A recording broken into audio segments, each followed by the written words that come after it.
now we get to what some people say is their favorite, some say it's their least favorite, and some say it's the worst Spider-Man film in the entire franchise. But this is my personal favorite of the Raimi trilogy, and it's my favorite Spider-Man movie ever. And that is, if you can see from my laptop, a computer background, it is Spider-Man 3. Yes, this came out in 2007, and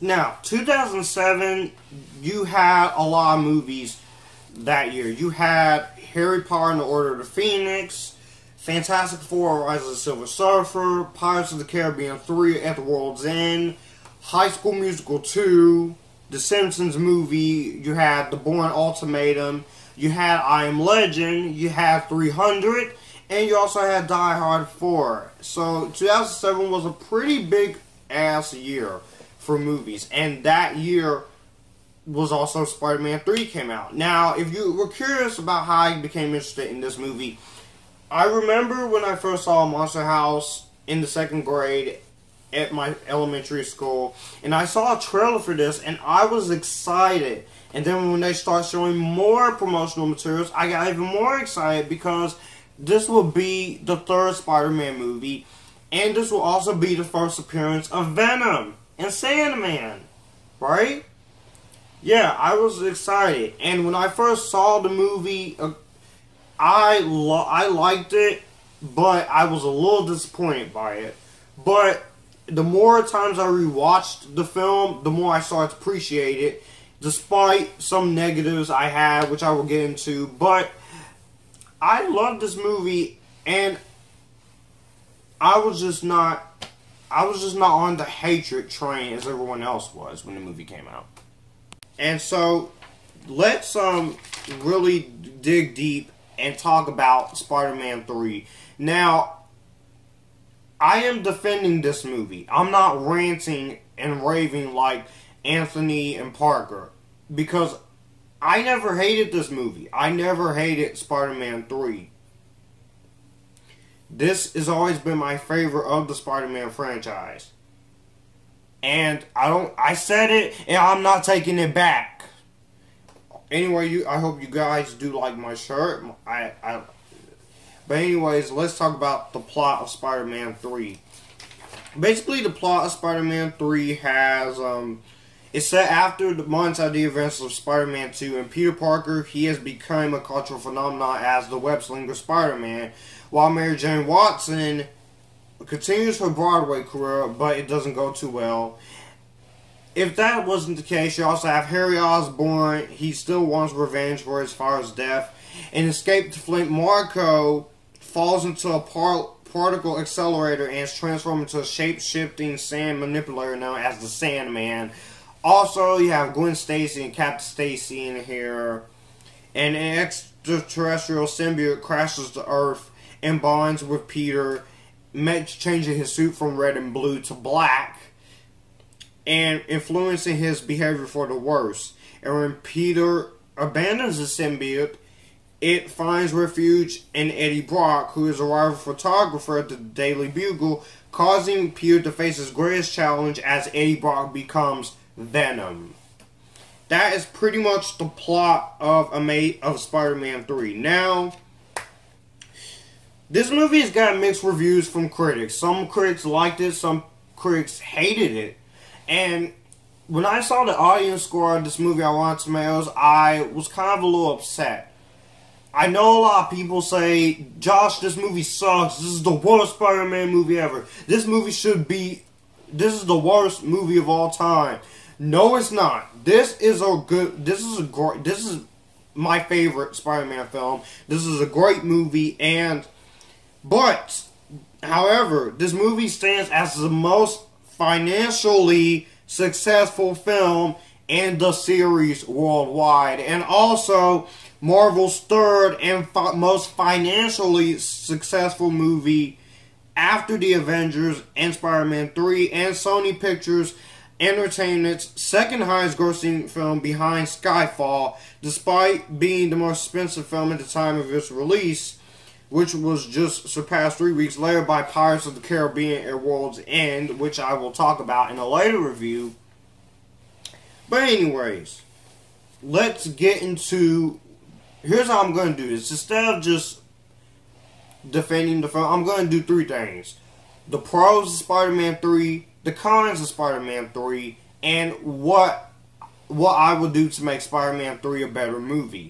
So, that's how I'm going to do this, and that's how we're going to kick it off. Let's start with the pros of Spider-Man 3, the movie. Okay, pro number one. The costume. I love the costume. I like how the costume looks. It looks very amazing on screen. And the first time you see Spider-Man wearing that costume and the black symbiote costume, it was really awesome. I love how they came up with it. It was fantastic, and I thought it was just really cool. And I really thought that the design of it was really cool. Now, initially they were going to go with the plastic version from the comics, which I don't read comics, but I've seen the animated series, and I think that if they would have went with that, I thought it would be a little bit too out of the ordinary, a little bit too extreme. It would just not fit the movie. It just wouldn't fit the movie. I thought that suit would have looked horrible, it would look pretty atrocious, and it would look completely ridiculous. I know it's comic accuracy, but I like that they actually stick to what the movie version has. And because I really can't deal with Spider-Man wearing plastic. It looks pretty bad. It looks pretty awful. Also, another positive I will say, the action scenes are awesome. Sam Raimi knows how to still do his action. The action is still good. I still love the action. And I thought the action just looks really badass. And I love it. And just when you see the action, it is really amazing. And just, it's really cool. And, just the action in the movie. My favorite action scene in this movie is when Sandman and Black Suit Spider-Man fight on the train. That was awesome. Where it says, "It's time to pay, Marco!" And I was just, it started like, "What?" And then you see Spider-Man just giving him ass whoop. But there are some other action scenes. I like the fight between Harry and Peter. And people complain about this fight, saying it did not have to do that. It was just terrible. It was...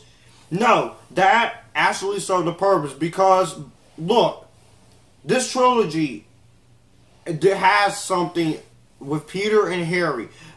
Peter and Harry, they were friends in the first film. And then at the end of the first film, he hates Peter. Then the second film, the hatred is still going on. By the time when you get to this movie, it's actually developed. You hear that, Amazing Spider-Man 2? It took 3 movies to develop Harry's hatred for Peter as Spider-Man. But that Amazing Spider-Man 2, you only did 1 and you just fucked it up. Just screwed it up. But I also really love the final action scene in the film with Harry and Peter saving Mary Jane together and fighting Sandman and Venom. That was awesome. And Big Sandman was awesome. That was incredible. And then I love the music in this movie. But originally Danny Elfman did not return because of his difficulties with Sam Raimi in the second one. And he had a hard time with Spider-Man 2. He couldn't adapt his music. So then Christopher Young came in and did the music, and it was I will say it's really great. And him and Elfman, they collaborate together. I love Sandman's theme. It's like saxophones and clarinets and bassoons, like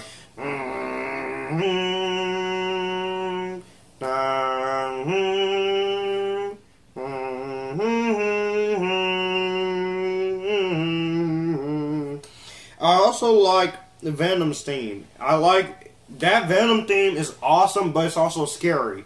It's like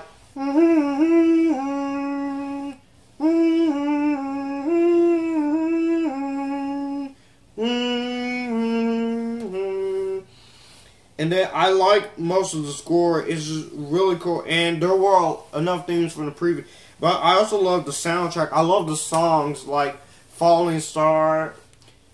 Now that I left you from the start, and I know it's the way I...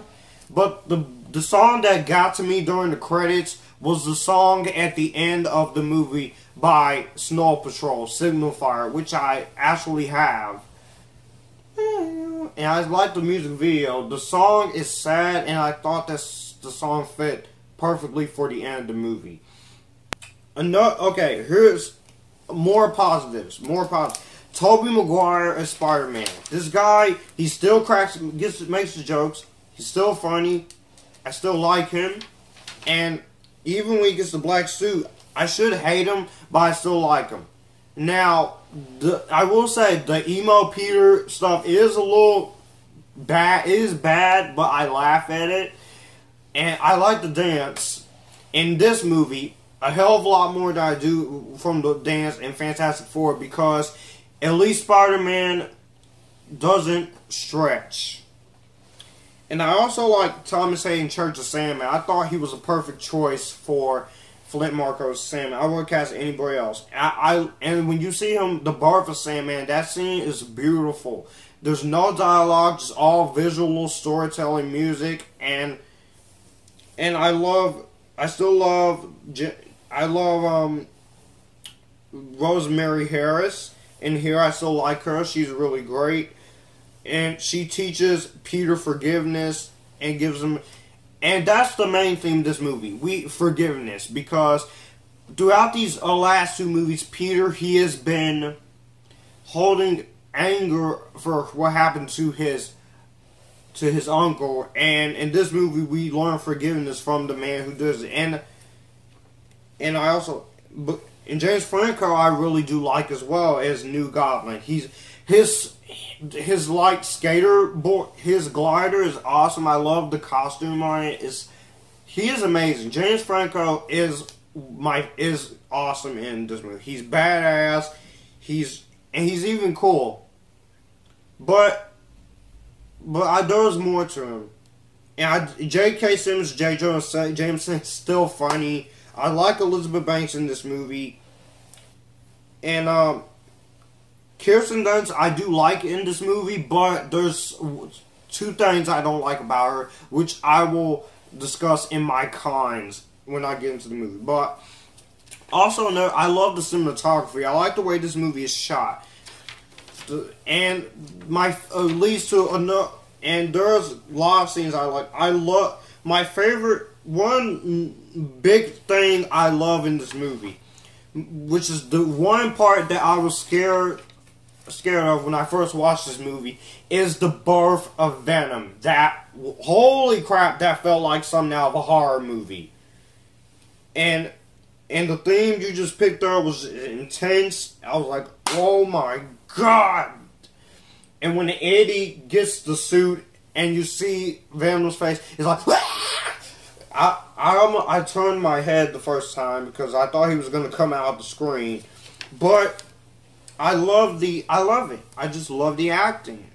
I love the action. I love the music. I love the effects. Some of the effects are iffy because there's a lot of head motion head shots and rendered in CGI. But you know what?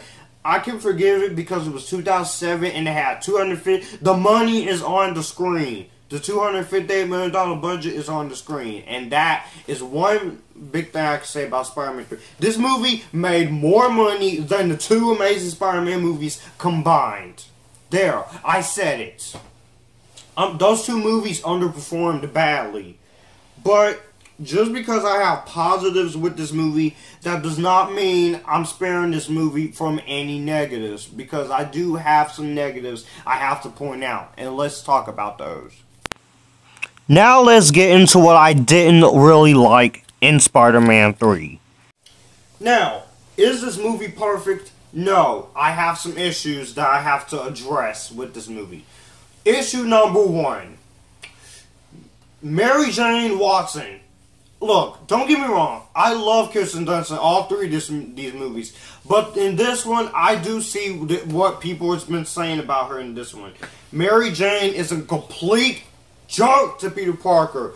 The date scene, the scene when she says she fall in love with someone else in order to do what Harry says. I'm like, what the hell? This Peter Parker has been saving your life for two great movies. And it even saves your life in here, which I think this movie is great, but I have issues with. But Kirsten Dunst, you completely made Mary Jane a jerk. I'm not going to blame Kirsten Dunst. I'm going to have to blame the writers on this. But yeah. Okay. Another negative I have is Dr. Connors. Dylan Baker gives a great performance, and they were building him up to be the Lizard. And if we would have gotten Spider-Man 4 instead of the unnecessary 2002 Amazing Spider-Man movies that we got from 2012, 2014, respectively, which I don't hate Amazing Spider-Man 2, but I do have issues with both movies. I think if they would have done Spider-Man 4, we would have gotten the Lizard. Then you could end Raimi's series on a high note and just give the Spider-Man character back to Marvel. 5 years ago. This is what you should have done 5 years ago after this. You should have just gave the rights back to Marvel. But, nope. That's for another review. Also, Elizabeth Banks, I love her in all these movies, but seeing what they do to her is not cool. You underuse the hell out of Betty Brant. And Betty Brant, she is a cool character from the comics. Oh yeah, I'm seeing a pattern here. Betty Brant gets underused in this trilogy, and Felicity Jones gets underused in the Amazing Spider-Man 2. Sony! Why? Why, Sony? Why? Look, don't get me wrong. Spider-Man 3 I still enjoy, but I have to point out the issues I address. Another negative is I did kind of wish we learned more about Sandman. And all we know is that he is a thug with a wife and sick daughter, and he's trying to get money for his daughter to get his daughter healthy again. And then we come to learn by the end of the movie he was Uncle Ben's killer, which a lot of people hate that, but I actually like that. They added a little twist to it. That was a positive. But I'm still on negatives.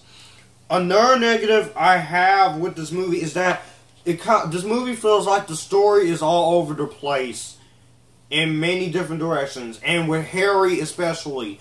Harry he have amnesia. And then for most of the movie, and then by a certain time in the movie, with Mary Jane, he starts to get his memory back, starts hating Spider-Man again. I'm like, Sam Raimi, your brother was writing this with you, as well as Alvin Sargent, and you could not have wrote this any better. There were some moments I felt like you could have wrote better, but again, I don't hate the film, but I'm addressing the issues. Again, also I kind of felt like Captain Stacy was a little unnecessary, but it was good seeing James Cromwell in here. I do like Bryce Dallas Howard as Gwen Stacy. I'm not going to say Bryce Dallas Howard is the worst actress, because I do like Bryce Dallas Howard. She's a good actress. I like her in Lady in the Water. I like her in Jurassic World. I liked her in Twilight Saga Eclipse. Yeah, I'm a Twilight fan. Just because I like Twilight, that doesn't mean I have shit taste in movies. I don't want to hear that in the comments for this. Alright? Anyways. Also, I will admit, it was cool seeing Gwen Stacy, but you did not have to make this freaking love triangle. The love triangle, you could cut her completely out. And also, I felt like you could have touched upon a little bit more of the black symbiote and how it's affecting Peter. I felt like that could have been least done a little bit more. And I kind of felt like that most of this film is kind of a studio film, because Sony, they wanted, hey, no, Sam Raimi, this is the last movie, you're going to do this our way. And Raimi, he didn't even want to do Venom. He wanted to do something else, but because fans, because you, Avi Arad, because I'm blaming you, Avi Arad, you and all the other fans wanted Venom. That's how this movie became interfered. Fears was. But I'm not saying it's chopped up into pieces. I'm just saying that there are certain characters you could have left out of the movie and saved for another film. But the biggest negative I have against this movie is Topher freaking Grace as Venom. Topher Grace as Venom. Really? Really? You cast a guy from that 70s show in here as Venom? I don't even watch that 70s show as much as I used to anymore, but I do kind of like the show. But Topher Grace did not need to play the part of Venom. I'm sorry. Look, the suit on him, it looks impressive. The Venom suit I like. The only issue I have with him is that he keeps constantly taking his mask off, on and off. It's annoying. And his voice is not even menacing. Watch me do this. Watch me come up with a better. Never wound what you can't kill. My voice for Venom would be much better than Topher Grace's voice. I do like the line "Never wound what you can't kill." I don't know what it means, but I don't know. But seriously, and also Venom was a completely wasted opportunity. Because the Venom saga did Venom right. And if you would have done Venom right in this movie, we would have gotten Carnage. But no, because Avi Arad and Sony have to get their greedy ass hands on this movie is what kind of hurt this movie and what brought this movie down. But guys, listen to me. Am I one of those people who hate Spider-Man 3? No. But anyway, Topher Grace, no. He's totally miscasted. He is the worst casting choice in this franchise since Dane DeHaan in The Amazing Spider-Man 2. There, I said it. And say what you want about James Franco, but at least I bought him as Harry Osborn for these 3 films. Dane DeHaan, I didn't buy him for 1 fucking minute. I'm sorry to use language, but I didn't buy him for 1 freaking minute as Goblin or Harry in Amazing Spider-Man 2. But anyways, another negative one. Those are my negatives. Now, which that leads me into my third and final segment of this review, and that is, how would Joshua make Spider-Man 3 a much better movie? Now, if you were to ask me, how would I make Spider-Man 3 a much better movie, I would do this. I would do what they originally planned to do before Sony said, no, we're going to shove all this unnecessary subplot stuff in here. I would do the 2-part thing. I would split this into 2 parts. Have part 1 just focus on Peter dealing with the black symbiote thing, Harry Venom and Sandman as the main villains, and then flesh out how does the black symbiote affect Peter and some of the things he does. I would get rid of most of the emo Peter crap. I would take this very seriously, and then I would still keep some stuff. I would still keep the scene with him taking the black symbiote off at the church, because that was pretty awesome. And just him just getting rid of the symbiote, and then it latches itself onto Eddie Brock, aka Venom, and then end the movie there. And then part 2, you have Venom attacking the city, with Sandman's help, and they kidnap Mary Jane, and Harry and Peter, they go save her. And then they stop Sandman and stop Venom, but also Carnage also comes in. No. You have Eddie go to institution, like in the Venom saga, and then also something more bigger. And just when you think Venom is dead, nope, Carnage comes, and Carnage and Venom are both Eddie Brock, or different, like in the Venom saga. And then Harry and Peter once again have to fight, with Harry making the sacrifice, which I did like, and then Peter destroying the symbiote once and for all. And that is how I would do Spider-Man 2. I would have them both in 2 parts, released in the same year as other movies, summer blockbusters, and then have them both released in one night, in one day, or separately. Problem solved. You could easily split the movie in 2 parts. Problem solved, Sony. That's how I would do Spider-Man 3. But overall, I still love Spider-Man 3. This is my favorite of the Raimi films. I know it's an unpopular opinion, but some of my YouTube friends have gotten used to it and respecting me for it. But hey, if you don't like Spider-Man 3, that's fine. But if you were one of those people who didn't like Spider-Man 3 on the first couple of viewings, try rewatching it again. You can see there was a lot more good than bad. And if you still don't like the movie, well then at least try. Is this movie perfect? No, it's nowhere near. It's far from perfect. Is this movie better than the first 2? No, it's nowhere near as great as the first 2. But is it a lot better than what the movie's been given credit for? Absolutely. And I think Spider-Man 3 is one of my most underrated movies of 2007, and one of the most underrated movies out there. This movie is just highly misunderstood. And that, to me, is why I think I am defending Spider-Man 3, and sitting right here defending this movie in front of you, for you guys, is like.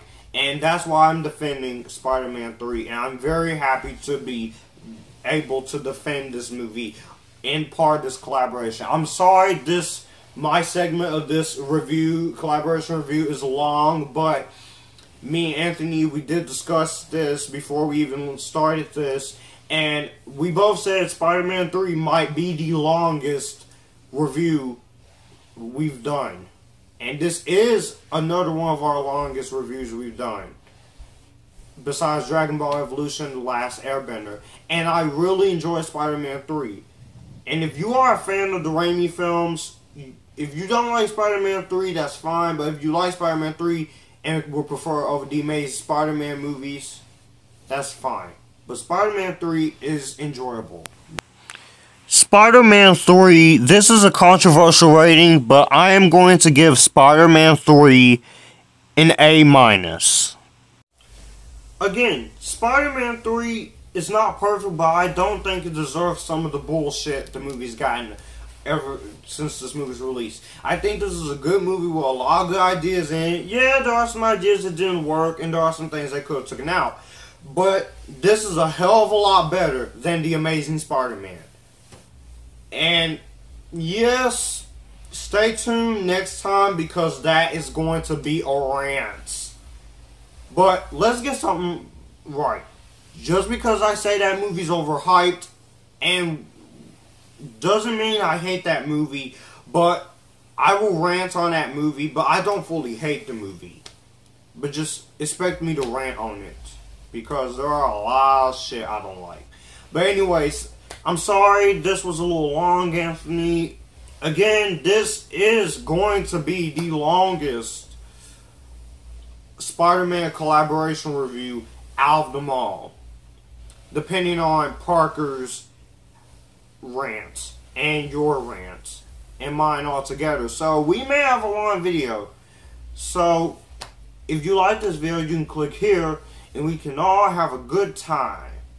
And I'll see you guys for the Amazing Spider-Man. Or the Amazing Been There and Done That Man.